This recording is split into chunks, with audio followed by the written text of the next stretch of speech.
Hi viewers, প্রতিদিনের মতো আজকেও আপনাদের সামনে নতুন একটি সফটওয়্যার নিয়ে হাজির হয়েছি। তার আগে চলুন দেখা যাক সফটওয়্যারটি দিয়ে কী কাজ করা যায়।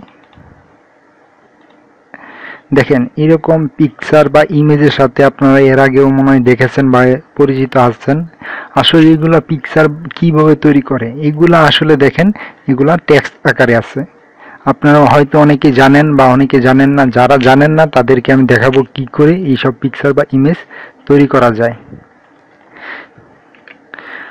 তাহলে চলুন দেখা যাক কোন সফটওয়্যারটি আমি এখানে ইউজ করছি। এই যে দেখেন, এই সফটওয়্যারটির লিঙ্কটি আমি নিচে দিয়ে দেবো। ফার্স্টে এই সফটওয়্যারটি আপনি নেট থেকে ডাউনলোড করবেন। এই সফটওয়্যারটি আছে জিপ আকারে। এই সফটওয়্যারটি ফার্স্টে আনজিপ করবেন,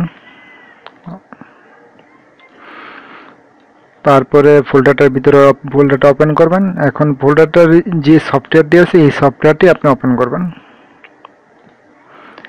সফটওয়্যারটি ওপেন করলে আপনি যে পিকচার বা ইমেজটাকে এরকম টেক্সট আকারে তৈরি করতে চান সেই পিকচারটা বা ইমেজটা সিলেক্ট করবেন। সেজন্য আপনাকে ফাইল থেকে লোড ইমেজ এই অপশনটায় যেতে হবে। আপনার যে জায়গায় পিকচারটা বা ইমেজটা আছে সেই ফোল্ডারটা সিলেক্ট করে দিতে হবে।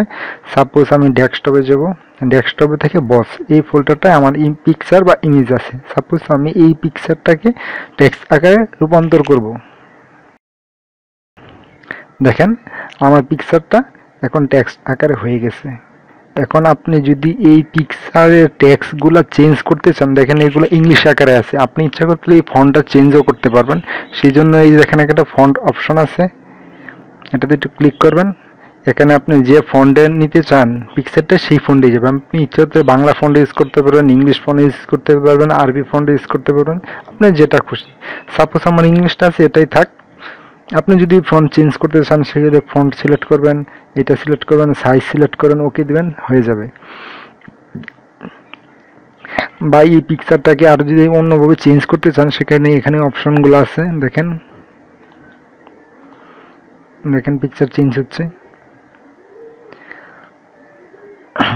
আরো অনেক অপশন আছে, আমি টিউটোরিয়ালটি লম্বা না করে শর্টকাটে দেখাচ্ছি। আপনারা সফটওয়্যারটি ওপেন করলে দেখতে পাবেন।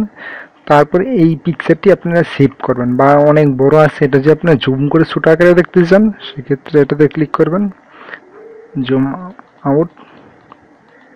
দেখেন হয়ে গেছে। এই পিকচারটি আপনি দুটো আকারে সেভ করতে পারবেন, টেক্সট আকারেও সেভ করতে পারবেন, ইমেজ আকারেও সেভ করতে পারবেন। সেই জন্য আপনি সেভ অপশনে যাবেন। এই পিকচারটি কি কালার করবেন না সাদা কালো? সাপোজ আমি যদি সাদা কালো করি এখানে ব্ল্যাক অ্যান্ড হোয়াইট এটা সিলেক্ট থাকবে।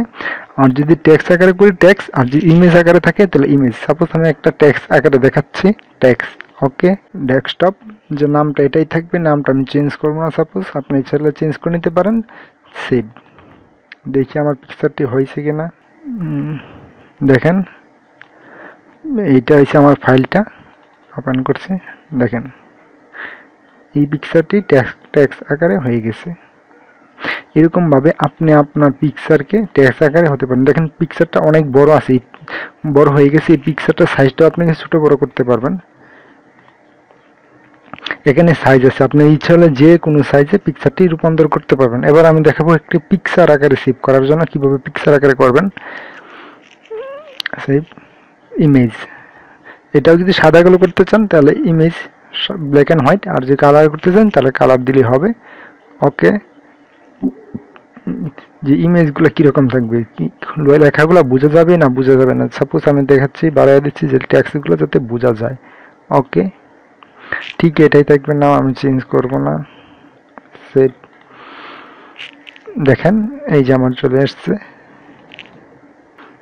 দেখেন এরকম ভাবে ইচ্ছা করলে আপনি ছবি বা আপনি কোনো লেখা আপনি এরকম পিকচার আকারে বা ইমেজ আকারে বা টেক্সট আকারে তৈরি করতে পারবেন। সো ধন্যবাদ। আমাদের পরবর্তী টিউটোরিয়ালটি পেতে অবশ্যই চ্যানেলটি সাবস্ক্রাইব করবেন।